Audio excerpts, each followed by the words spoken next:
This 1969 Amiga Genève, model number 165.041, was a Christmas gift to my father from his parents in 1970. They purchased it for him on a trip to Malta in the summer of 1970. Of Malta, Erased Culture's history correspondent Tarquin writes, Malta lies 50 miles south of Italy and became a British colony in 1813. The Malta Independence Act of 1964 kept the parasitic Windsor family as heads of state, but sense was seen a decade later in 1974 when it dispensed with Queen Betty and became a republic. Of course, like all British colonies, Malta became a colony for Britain's advantage, in this case not so much out of avarice, but for military reasons. Britain's colonies are usually raped for their natural resources, but Malta doesn't really have any of them. Its prime usefulness is its location in the middle of the Mediterranean.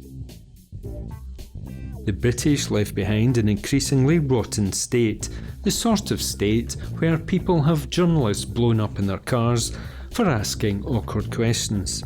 It's increasingly well known today for the corruption and influence of the Russian and East European mafia.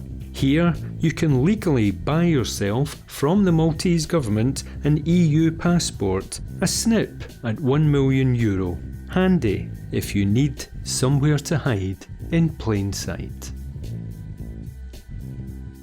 The Genève line of watches was introduced in 1953 as dress watches, evolving and encompassing other styles over time until being discontinued in 1979.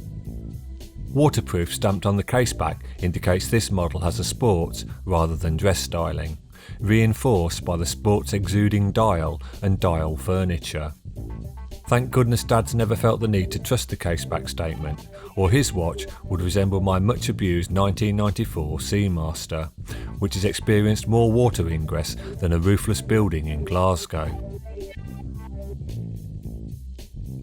The beautiful navy blue brushed dial is cleanly and elegantly printed with just enough information.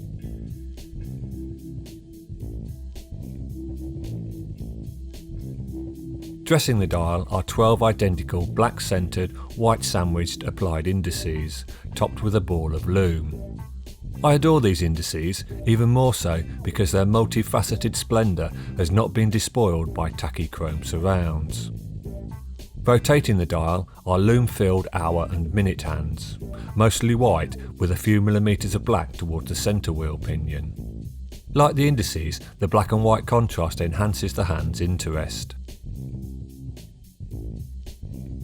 Completing the handset is an elongated isosceles triangle orange second hand, resembling a wading bird's beak. As I've proclaimed many times, real men's watches possess orange second hands, and the Genève second hand design epitomises its production period. Protecting the dial and handset is a domed acrylic crystal, with its still clearly visible centre-located Amiga logo.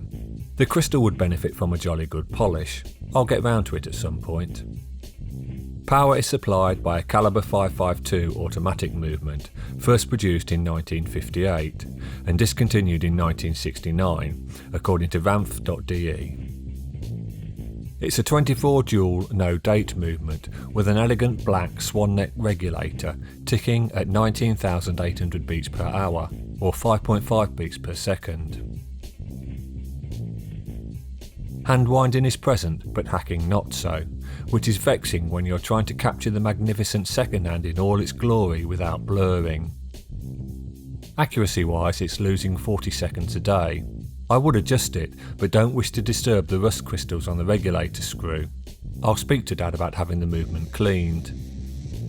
The case is perfect in its simplicity, devoid of unnecessary flourishes.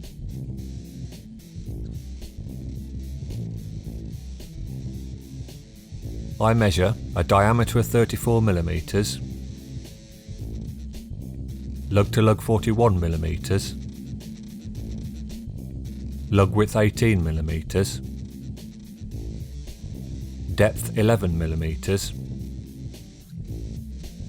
and it weighs 73 grams. Dad received the watch with a non-Omega bracelet.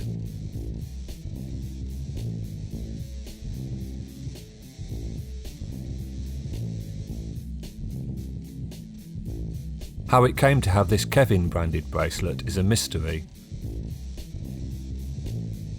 But they marry happily.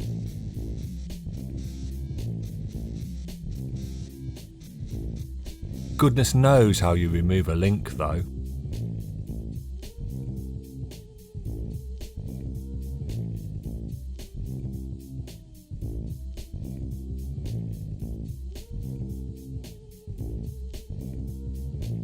If Omega reproduced this watch with a date window, double tick indices at 12, 41mm diameter case, 100m water resistance and a decent non-butterfly class bracelet, I would purchase it and never look at another watch again.